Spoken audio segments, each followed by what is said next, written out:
I haven't had issues with Puff where I don't like him like that. Like, I don't like things that he would do. Right. And make me uncomfortable. So we're speaking on Diddy. We're speaking on Puff. Yeah. Okay. But I don't have that thing where, like, well, we ain't had no thing. I wasn't sending nothing at him, big. If it was on the street side like that, we would be actively doing things to each other. Sean Diddy Combs had just walked out of court, freshly acquitted in one of the most high-stakes RICO trials in hip-hop history. The courtroom was tense but celebratory.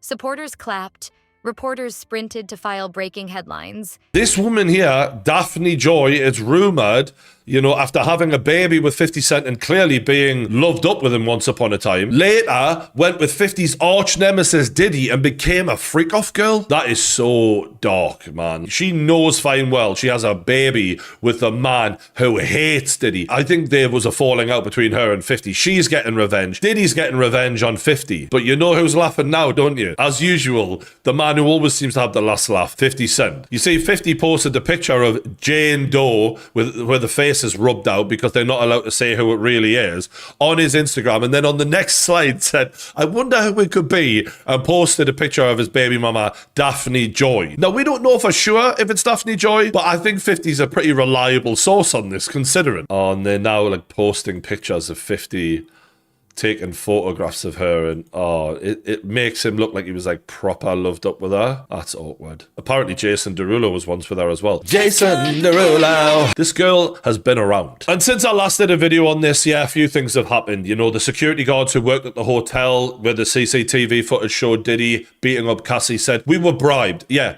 No shit, of course they were. We already knew that. We had this lovely little lady here, Brianna Bongolan, testify against Diddy recently, and she said that I was hung over a balcony by Diddy, fearing for my life. She basically admitted she had a friendship with Cassie, whereby Cassie would use Diddy's money and give it to her, she'd go and get them drugs, and that Cassie was a drug addict and she was a drug addict as well. Lovely friendship. Now, the problem with the balcony incident is that her and Cassie's accounts of what happened that day did not match up. Brianna's allegation was that Diddy stormed into the 17th floor apartment, grabbed a hold of her, and held her over the 17th floor railing. She said that Cassie was asleep in the apartment during the incident and only emerged after the event had happened. Bearing in mind, these girls are friends. Cassie, on the other hand, said that she actually woke up during the incident and witnessed Diddy holding her over the balcony and pulling her back over the railing. She didn't mention being asleep or initially hearing Diddy enter the building, which is problematic, right? Because these girls were friends and their stories just don't add up. Brianna also came up with a story about how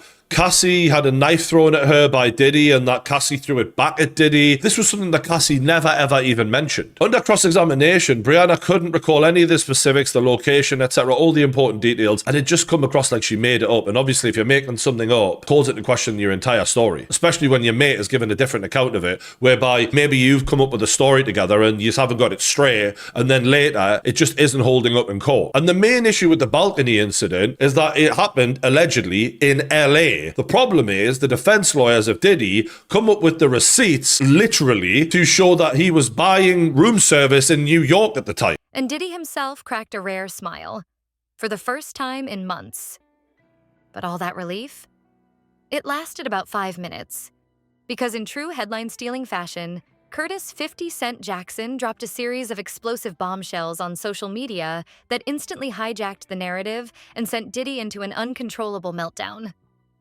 And when we say explosive, we mean jaw-dropping, career-shaking, potentially case-reopening levels of drama. Let's set the stage. The RICO case against Diddy had been a media frenzy from day one.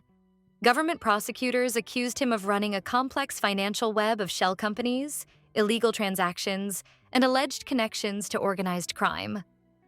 The trial dragged on for weeks with shocking testimony, sealed evidence, and a rotating door of high-profile lawyers. But when the verdict came down, it was clear: not guilty. The jury didn't find enough hard evidence to convict.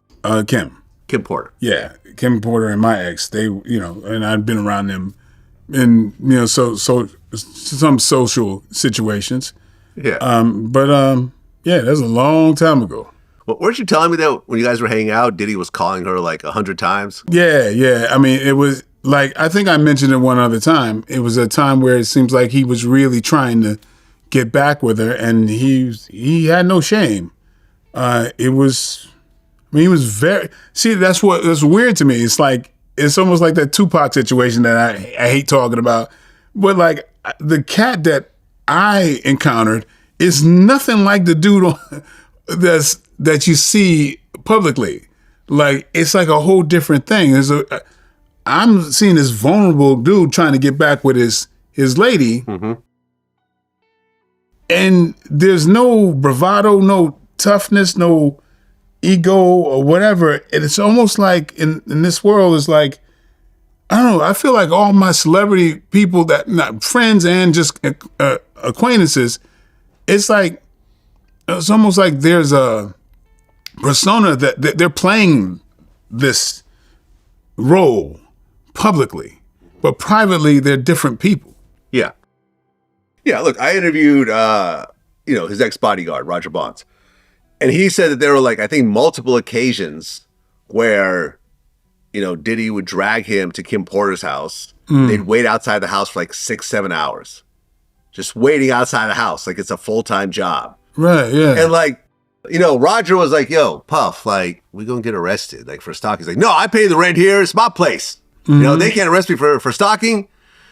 And he's like, I know she's in there. I know she's in there. Knocking on the door, ring the doorbell, knocking on the window. No one shows up. Yeah, he's just waiting hour after hour. That's obsessive behavior. Yeah, I feel like people don't really change much. Yeah, you're who you really are. Yeah. When it's like I see that so consistently that once you drop that persona, you're you, and then sometimes that persona can really screw you up real bad if you start buying into the image that you're projecting.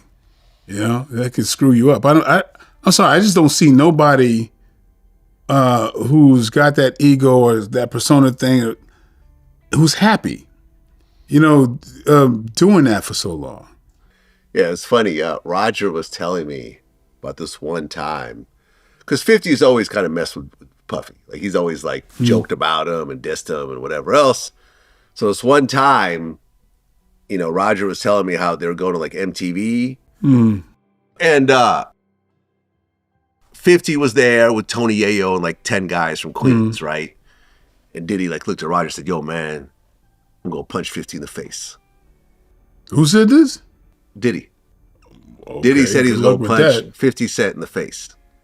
And Roger was like, yo, there's 10 of them. What? You saying you can't hold it down? I was like, there's 10 of them.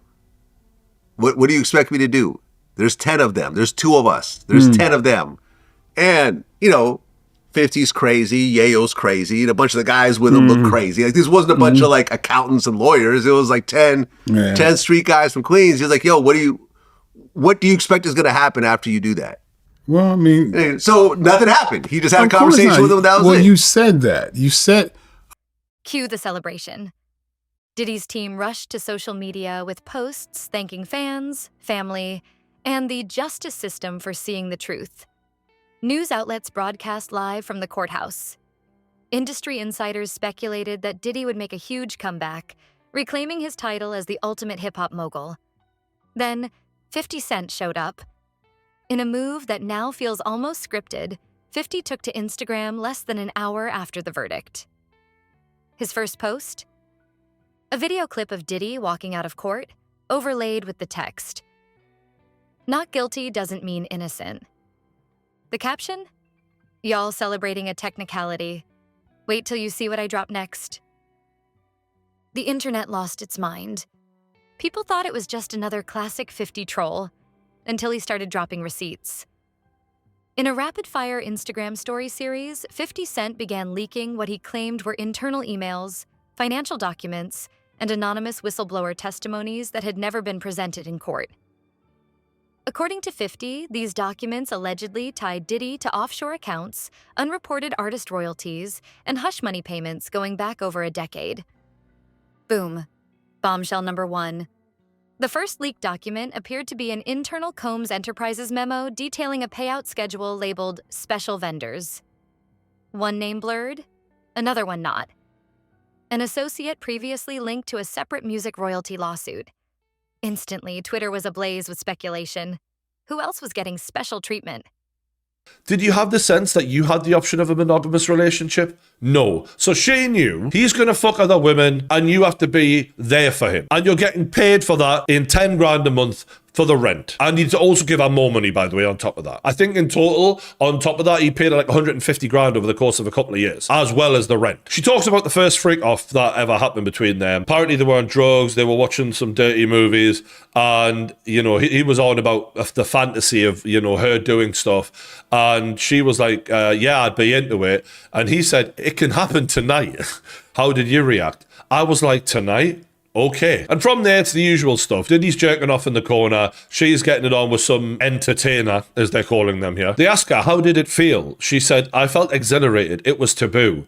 I had a good time with my partner. So she admits she had a good time. They ask for an example of how much money she would get from Diddy in one go. She said $20,000. Just like the rest of them. More motivation to keep doing stuff to please him. She's getting money, he's getting sex. And they even wrote up a contract called a love contract, which I think is the nicest way to put what we're doing here. Diddy's an expert salesman, by the way. Like, the framing of that is unreal. Because what you're doing is you're getting a full-time hooker. Let's be real here. And that's the ironic thing is 50 is bang on when he calls her a sex worker. And look, as much as a lot of people feel sorry for these women who were caught up with Diddy in getting paid to do these acts, that ordinary women who read this think, I would never want to do that, therefore she's a victim. But that's not the way to look at this. You have to look at it through their actions, not what you'd want to do. They're signing up to it, literally, in a love contract. And as much as ordinary women wouldn't want to do that shit, why do you think there's so many Instagram baddies who are always on holiday yet have no fucking job to speak of? How do you think that's happening? You notice there's no men in the photographs. Exactly. They're the guys behind the camera. They're always in fucking Dubai and places like that. This is far more normal at the elite level than what any of us would ever imagine. Because these men can't be fucking asked to do the romance thing. They want what they want. They want to pay for it and know that it's going to be there and that they don't have to fucking try, basically. Because they ain't got time for love. They're fucking businessmen, these guys. And they're also sexually deviant. And a lot of these women who maybe have got self-respect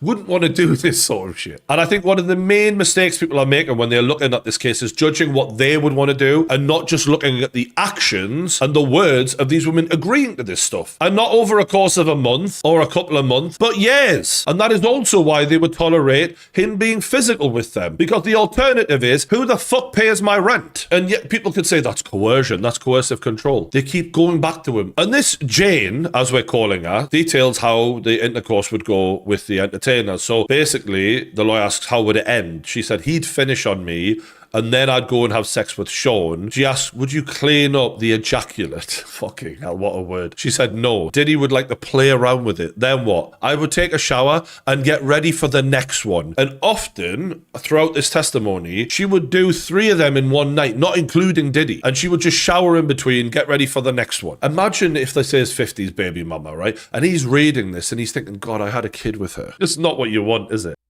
Bombshell number 2 followed minutes later. A screen-recorded FaceTime call between 50 Cent and a masked whistleblower, voice altered, claiming to have worked inside one of Diddy's private finance teams. The voice alleged, there were millions moved that never got reported. He didn't just beat the case. He beat the system. Diddy, who was doing press outside the courthouse when the leaks hit the internet, was visibly shaken as his phone blew up with texts. Cameras caught the exact moment an assistant whispered something in his ear. His expression changed, instantly. He went from relief to rage. According to eyewitnesses, Diddy shoved the mic stand aside, stormed off mid-interview, and screamed into his phone. Security had to step in as his team rushed him into a black SUV. Inside the courthouse, his lawyers reportedly convened an emergency meeting. The trial was over, but now they had a new crisis to manage. Public perception, possible investigations, and the wildfire started by 50 Cent's digital bombs. Bombshell number 3? 50 posted a screenshot of what appeared to be a wire transfer log between a Diddy-owned LLC and a Caribbean bank.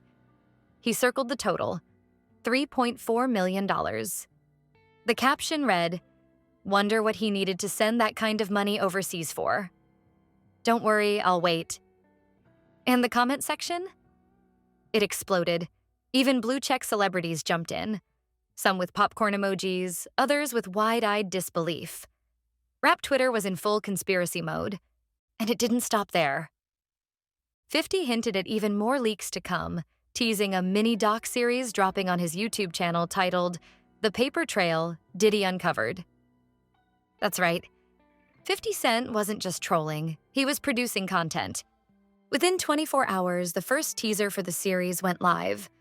Dramatic music, hidden files, anonymous voices, footage of courtroom sketches. Combs' mansion ahead of his arrest on the charges that he's now on trial for. 50 Cent posted on X, now it's not Diddy do it, it's Diddy done. They don't come like that unless they got a case. 50 Cent also included a link to his G-Unit clothing brand in that post. While Diddy in the Breakfast Club clip said that 50 Cent actually loves him and there was never a beef, on the stand this week, Capricorn Clark said otherwise. Clark said that she was at this press event at MTV with Diddy and 50 Cent was also there, all of this happening in New York. Clark said, quote, after the interview wrapped up, myself, Puff, and Chris Lighty got in the elevator. Clark said that Lighty was an entertainment manager who, on paper, was managing Diddy at the time, but was also 50 Cent's manager at the time. Prosecutors asked Clark what happened in the elevator, and she said, quote, Puff told Chris, because they were having some sort of issue, like,